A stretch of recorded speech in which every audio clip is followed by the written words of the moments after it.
room's a lot younger this spring. What's it been like kind of helping these guys grow? I mean, today was the first day of practice, so I mean, there's a lot of things that we're gonna have to clean up and correct. But I mean, I like the effort and I like the energy that was out there. And it was a good starting point. I mean, we got a long ways to go.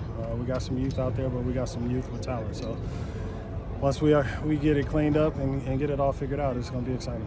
What you see from Jacoby's progress last year, kind of how he developed over the course of the time?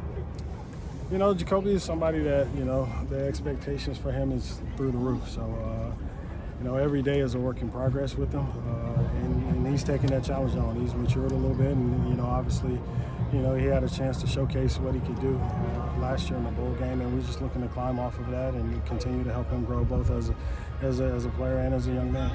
Coach, have you been in a position like this where you got 4 sophomores who are really going to be some of the best players in your group, and how does that affect how you coach when those guys are so young? Well, I mean, like you said, they're young, so I mean, there's still a lot of room for improvement. So I mean, that's the main thing that I'm focused on. The biggest thing is, you know, I want them to come out and have a successful sophomore year. You know, I've been around some talented guys that had a good freshman year, and they didn't have the right mindset during the offseason and didn't take advantage of it and ended up having a sophomore stink. So that's what I'm trying to avoid. While you guys are getting your guys ready, I'm from D.C. Caleb's got his pro day tomorrow. What's his strength, you think, as he gets into the league?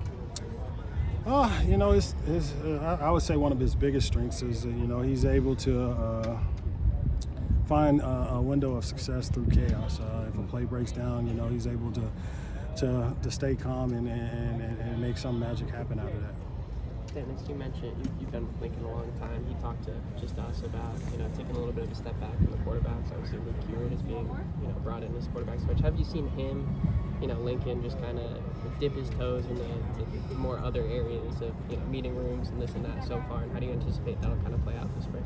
Well, I mean, you know, he's obviously going to still be heavily involved in the offense, but you know, Link is one of those guys. If he gives you the keys to something, then you know he's saying that he trusts you, and you know all of the guys on our staff are talented enough coaches that you know they're able to step in and fulfill those roles. And one of the things, and one of the great things about working here and working with him is that you know he's one of those guys that you never want to let down. So you know, Luke is doing everything he can to be the best quarterback coach in the country, just like every other coach, position coach is on the staff. What stood out to you? The guy that you recruited at Oklahoma, and now you're recruiting him. You have him here at USC. What was the skill set? What were the things you liked about him, and what does he offer with the offense here? I mean, Kai is, you know, he's faster than what a lot of people give him credit for, but I mean, he is a complete competitor and a complete football player. I like the way his mentality and his approach that he takes to every play, whether he's getting the ball or whether he's having to block for one of his teammates. What stood out to you about Jaden Richardson recruiting him from the portal? You know, when we got a chance to get on him, he's a kid that is very intelligent. So, I mean, coming in, you know, within 2 days, picking up what we were trying to accomplish and what we wanted to teach him, it was something that he was able to do. And then, you know, he dominated at the level that he was at. So, you know, I was like, you know what, why not give him a shot? And so far, he's done very well with his opportunities that he's had. With Caleb, how does Luke switching roles impact you with the receivers, not having 2 receiver coaches out there? I mean, you know, you have to plan out your meetings a little bit more detail because you got 2 extra guys in the room. So, I mean, you can't spend as much time talking about one point where you got, you know, 2 other points to talk about. With Caleb, did anything surprise you when you started to teach him and go through the daily process?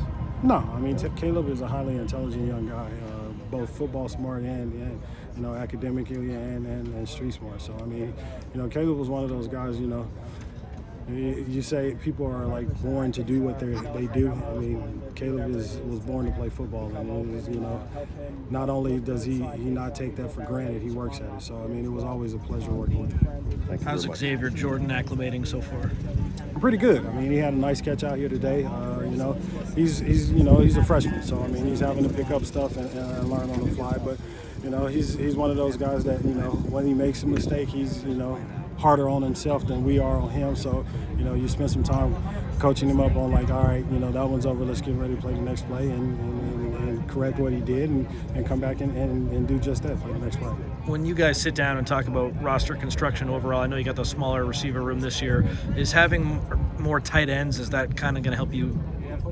with depth of pass catchers a little bit? Could you potentially look to add a receiver in the portal in the spring? We're definitely going to look to add, add a couple of guys to the room. So I mean that's without a shadow of a doubt we'll do that. And personnel-wise, while we go in, we'll find the guys that are producing and kind of go from there. Has anyone, one practice, but anyone surprised you? Anyone caught your attention so far? I mean, I think they all did well for day one. But I mean, once again, it's day one. So ask me that after day 15, and I'll give you a better answer.